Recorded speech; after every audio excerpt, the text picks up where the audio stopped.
시간을 갖는 게 좋을 것 같아서 모자 써서 죄송합니다. 이거 뭐 대머리가 되니까 사진 찍으면 아주 형편없이 나와서 제가 잠깐 한 10분만 선교 보고죠. 뭐 일본인데 여러분이 너무 잘 아시는데 제가 한 2000년도 갔다 오고 2010년도 갔다 오고 15년 만에 갔어요. 동경을. 일본은 뭐 더 다른 데 갔다 왔지만 동경을 15년 만에 갔다 와서 그래도 동경이 세계의 중심이고 뭐 아시아의 중심은 말할 것도 없고 세계의 중심이라서 제가 꼭 보고 싶어서 한번 가려고 했는데 봄부터 시간 내려고 했는데 못 냈다가 이번에 추석 연휴 지나서 막 다녀왔습니다. 요거 이제 다음에 제가 한 시간 되면 더 자세하게 하기로 하고 오늘은 요점만 잠깐 말씀드리도록 하겠습니다. 이 동경중앙교회는 42년 전에 개척한 교회입니다. 수목교회에서 파송한 거 이강원 목사님이라고 이분이 파송돼서 그건 이제 교회하고 무슨 문제가 생겨가지고 독자적으로 이제 독립교단으로 저희가 독립해서 29년 전에 일본 도교의 제일 중심지 여러분 아시죠? 신주쿠라고 긴자는 상업도시고 신주쿠라고 하는 그 유흥가가 있습니다. 코리아타운이 있는 거기에 교회를 세웠습니다. 450억을 들여서 교회를 지었어요. 그 당시에 29년 전에 450억이면 당시에 목동 그 이재원 목사가 그 목동 CBS 사업을 질 때 450억이 들었답니다. 같은 돈이 들어서 땅값만 300억이 들었더라고요. 대단한 땅값이 들어서 이 교회를 졌는데 신주쿠 그 보시면 알지만 그 당시만 해도 일본이 부동산 막 경기가 굴러갈 때여서 땅값이 엄청 비쌀 텐데 신주쿠 그 코리아타운 중심에 한 뭐 대지간 200평 정도 300평 정도 되네 이쁜 예배당을 줘서 천성 예배당을 줬습니다. 일본의 기적입니다. 천성 예배당이 있다는 게 일본 교회도 없지만 한인 교회가 천성 예배당이 있다는 것이 아주 이건 기적 중의 기적이라서 제가 한번 지난번에 갔었는데 이번에 주일날 가는 게 처음입니다. 이 이강원 목사님하고 2000년도에 3월 26일 날 3주 동안 김홍도, 김사만, 박정수 이번에 내놓으라는 걸 9커플과 3주 동안 성지순례를 했습니다. 이 목사님 네 분과 그 의미가 깊어서 그분들하고 같이 깊은 교제가 있었는데 이번에 갑자기 카톡에 이 양반이 뜨더라고요. 그 사모님이 제가 카톡이 돼 있는 건데도 모르고 있었는데 떠서 연락을 해서 이번에 가서 이렇게 뵙고 왔습니다. 그래서 뭐 그 신주쿠 여러 번에 가보셨으면 알지만 코리아타운이 참 난리더라고요. 뭐 그 일본 애들이 주일날 되니까 떡볶이 먹으려고 줄 서고 난리가 났어요. 코리아타운에 알료 열풍이 엄청나더라고요. 그래서 그걸 보고 왔고 그 목사님과 사모님이 지금도 어디서 주무시느냐면 그 450억을 들여서 교회를 지을 때 재정이 부족하니까 4, 5천짜리 아파트를 팔아가지고 헌금을 하고 그 당시에 그냥 아이들 어린애들하고 어디서 잤냐면 교회 사무실을 그냥 방으로 개조해가지고 넓은지 깔고 거기서 주무셨어요. 그냥 침대 만들어가지고 그걸 지금까지 거기서 주무시고 계시더라고요. 그 사무실이 곧 자기들 기거하는 그 숙소가 된 거예요. 지금도 가보니까. 놀랐는데 그 사모님은 목사 안수를 받고 옛날부터 이게 목사라는 걸 알고 있었는데 우리한테는 안 밝혀서 요번에 이제 목사라는 걸 밝히고는 걸 제가 뵀는데 동경중앙교회 지금은 이제 뭐 예배당이 옛날에는 그 한국 사람들이 일본에 많이 취업하러 갔을 당시만 해도 한인교인들이 천성 예배당이 막 찰 정도였는데 요새는 동경 대지진하고 일본 그다음에 코로나로 다 철수하고 교인이 10분의 1 줄었습니다. 한인들이 100명도 안 모이더라고요. 그 큰 예배당에. 그렇게 썰렁하지만은 노숙자를 위한 그 예배를 23년 전에 그 정진수 사모님 그 목사님이 교회가 반대를 하는데도 노숙자를 위한 예배를 했어요. 근데 냄새나고 뭐 술 먹고 난리는 사람들이 이번 주일날 가보니까 한 250명이 탁 모여서 예배드리는데 예배당이 그도가도 1층에 놀랬어요. 10시 예배 드리는데 아주 깔끔하게. 나중에 여쭤보니까 예배당 오기 전에 이 친구들이 교회에서 샤워 시설이 있습니다. 그래서 샤워를 하고 그 배낭 있잖아요. 그 노숙자들 짐을 1층 창고에다 보관하고 그리고 예배당 올라오는 거예요. 2층에. 깔끔하잖아요. 냄새도 안 나고. 뭐 교회가 냄새나고 교회 당회에서도 반대하고 난리 쳤는데 절대 분리해가지고 재정도 분리하고 절대 교회하고 문제가 없도록 희망선교교회를 창립하셨습니다. 23년 전에. 노숙자 교회입니다.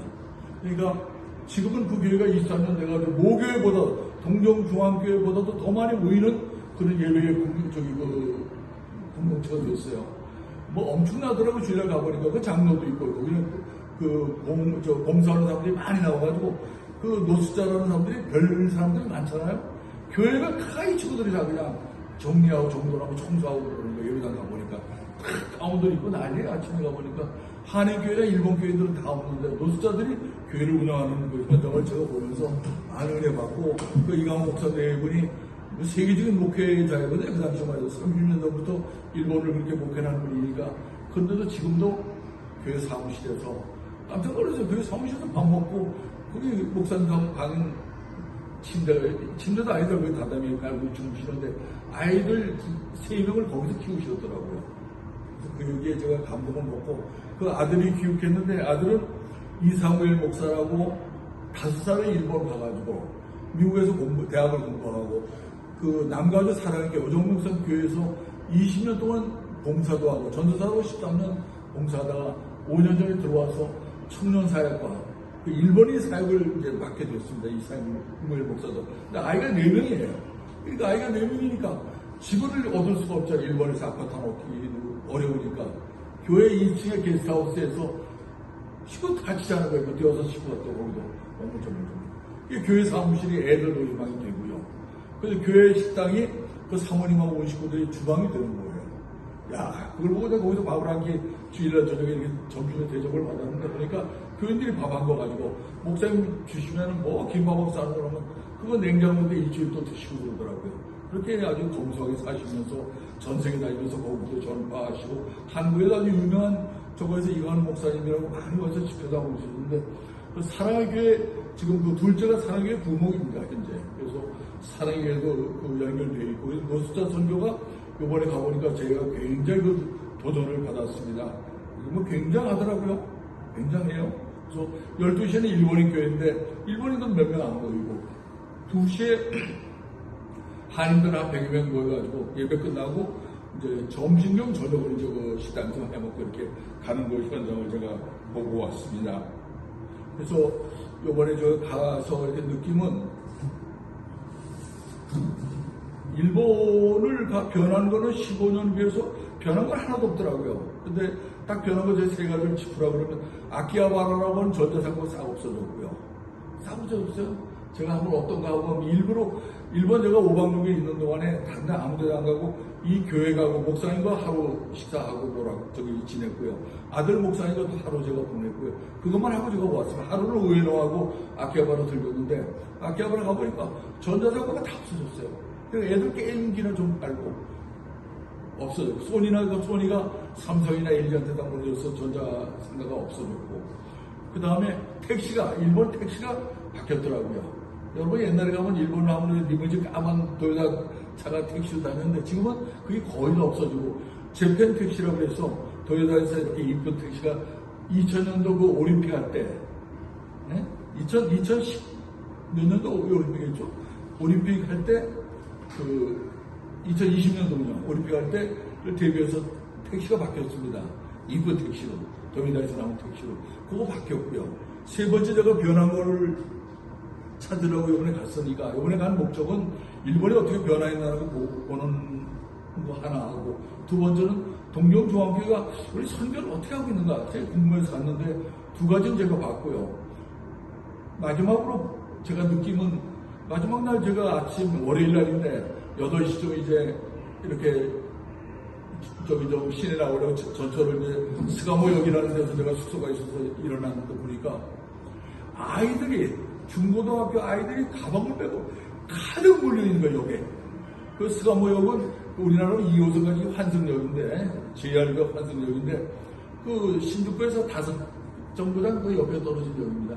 아이들이 발 들일 틈이 없을 정도의 애들이 학교 가는 아이들이. 제가 그걸 보고 놀랐어요. 야, 이거 우리 한국은 안 그러죠. 아이들이 없잖아요. 물론 지방은 당연히 서울도 그렇게 중고등학교 아이들이나 본 적이 이렇게 없거든요. 물론 제가 서울은 그렇게 러시아 시간에 아이들 못 봤지만, 동경 가니까 뭐 아이들이 뭐 바글바글해요. 그래서 인구가 1억 2천만 그 일본의 그 저력이 아직까지 여기에 있지 않는가. 그걸 보았고요. 물론 줄서 있는 그 빠찡코에서 많은 사람들이 줄 서가지고 아침에 그 젊은 애들이 빠지고 줄 서 있는 거예요.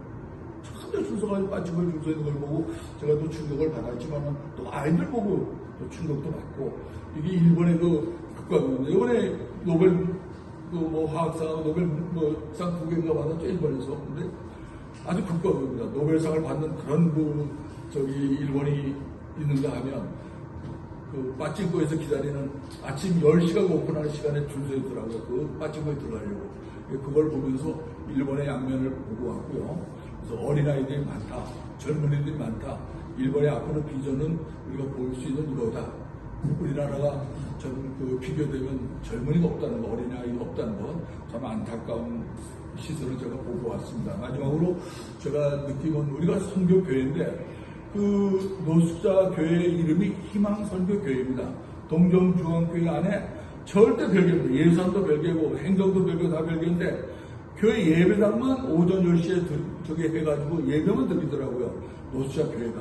근데 그 교회가 앞으로는 재정이 한 1000명 됩니다. 주일에 예배가 한 300명 드리는데 도시락을 매주 23년째 도시락을 해가지고 나눠주고 그 사람들이 도시락만 받으러 오는 게 아니라 예배 드리러 오고요. 일본 노숙자들이.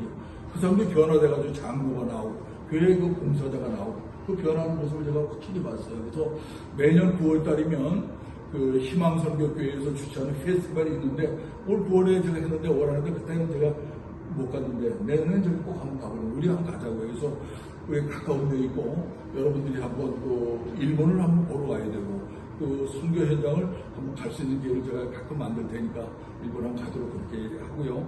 그래서 우리가 왜 선교해야 되는가? 일본을 왜 주시해야 되는가? 이걸 보면 우리가 동남아나 이런 데 선교사들 많이 나가 있잖아요. 한국 선교 2만 명이 그냥 없는 데 없잖아요. 근데 중국에서 추방되고 우리 무슨 데 계시지만 터키 같은 데서 선교제가 추방되고 다 그런데 일본은 선교제가 열렸어요. 애들이 무궁무진하게 선교할 수 있어요. 근데 교회가 없어. 교회가. 기독교인 1%도 안 돼. 1%도 안 되니까 그게 없어, 거기. 근데 그 무궁무진한데 우리 선교회, 우리 선교회가 해야 될 일을 저는 이번에 조금 발견했어요. 저는 우리 선교회에서 한다는 거 떠나서 저는 개인적으로 앞으로의 목표를 일본 선교회 좀 많이 좀 신경 쓰려고 이번에 기도하고 왔습니다. 그래서 여러분들이 동의해 주신다면 우리가 구체적으로 일본 선교에 대해서 꼭 해야 될 것 같아요. 교회가 없어요. 그 많은 그 도로에 한인교회가 그 신주쿠에 120개가 한인교회가 있더라고요. 근데 간판 있는 교회, 건물 있는 교회는 이 동정중앙교회 하나밖에 없어요. 120개 한인교회가 전부 다 산가에서 지하나 이런 데서 그냥 교민들 10명, 20명 모여가지고 일하는 사람들 예배당이지 예배 모이는 거지 예배 이 선교 이런 건 할 생각도 못하는 게 우리 한인교회더라고요. 그래서 그 많은 사람들이 일하는 그 코리아타운에 있는 사람들을 위해서 120개 교회가 이렇게 분산되어 있는데 그 동경중앙교회가 할 일을 제가 보고 나서 희망선교교회가 23년째 그 기르는 걸 보고 나서 그 사람들하고 제가 점심을 제가 대접을 했거든요. 끝나고 나서 다시 또 식사를 제가 대접을 했는데 보니까 머쓱해요. 탁 입고 온 그 노숙자들이 교회 올 때는 탁 깔끔하게 교회를 봉사하고 아멘하고 할렐루야하고 난리가 났습니다. 일본인들이. 그래서 우리가 앞으로 생각해보면서 일본을 좀 생각을 하자. 가서 보자. 확인하자. 우리가 중국에 있는 많은 선교사들 전부 나와가지고 어디 있습니까? 저 태국이나 베트남, 저 캄보디아 가 있잖아요. 우리 무슨 인도나 터키 종교의 자유가 인정했는데 전부 다 추방돼가지고 전부 다 당하고 있잖아요. 근데 일본은 종교의 자유가 인정이 되거든요. 그래서 우리 그 김민건 선교사가 은퇴하고 이제 거기 가 있고 이제 우리 그 황남도 선교사 저기 교수도 저 후쿠오카에 그 교수 시작부 교수로 있는데 우리 선교회는 은퇴해서 일한다고 하는 게 딱 맞는 거예요. 그러니까 일본은 가깝잖아요. 또 위생적이고 친절하고 그다음에 정직하고 우리가 얼마든지 선교할 수 있는 노다지 같은 시장이 있어요. 거기에 일본에. 그래서 물론 복음이 어렵다 하지만은 그 사람들이 그 이사무엘 목사가 이제 5년째 미국에서 와서 청년들하고 일본인들 선교하는데 1년 반 만에 40명이 모이더라고요. 일본 애들이. 젊은이들이 모이고 있어요. 선교된다. 우리 강 목사님 아들도 영광이도 지금 나고야에서 일하고 있는데 일본 선교사로 하겠다고 꿈이 있잖아요. 앞으로 일본의 비전을 위해서 선교를 위해서 우리가 할 수 있는 무궁무진하다는 거. 우리 여건은 다 갖춰져 있다는 거. 그냥 오늘도 저녁에 그 이완 목사님 내리고 저녁에 오시더라고요. 와가지고 이쪽에 그냥 또 저기 한국에 집회하러 오고 세미나로 오시는데 오정현 목사님 내년에 은퇴인데 오 목사님 그 비전이 은퇴하면 일본 선교에 대해서 꿈이 있다. 오정현 목사님 꿈이 그걸 확실하게 밝혔다고 그래요. 오카노 목사님이 그 일본 선교에 굉장히 그 도수가 높은 그 선교를 하셨는데 오정현 목사님 그 스텝이 그 이가 목사님 둘째가 그 사랑에게서 훈련받고 있고 그래서 앞으로 그 친구가 일본 선교지에 중추적인 역할을 감당해 줄 거라고 그렇게 하더라고요. 그래서 제가 이번에 갔다 오면서 일본에 대해서 제가 일반적인 거 말고 다른 데 갔다 오면서 선교를 잘 참 여러분 앞에 얘기 드릴 기회는 없었지만 이번에 일본 갔다 오면서 제가 느낌이 엄청나게 많이 도전을 받고 우리 선교에 대한 도전을 우리 선교회하고 딱 맞는다. 은퇴해서 일할 수 있는 데가 가깝고 또 우리가 얼마든지 일할 수 있고 그 다음에 저기 비행기 요금도 쌀 때는 15만원, 20만원 일본 갔다 올 수 있고 캡슐력은 하루에 5만원짜리 저도 이번에 5만원짜리 숙소 가려고 그랬는데 안 가고 좀 비즈니스를 갔는데 5만원짜리 숙소도 있고요. 이번에 동경 물가 싸고요. 앞으로 우리가 그런 기회가 돼서 저기 내년이고 최대한 빠른 시간에 저는 이제 자주 가려고 생각하니까 여러분도 시간이 되면 일본 선교에 대해서 많이 관심을 가져주시면 고맙겠습니다. 이상입니다.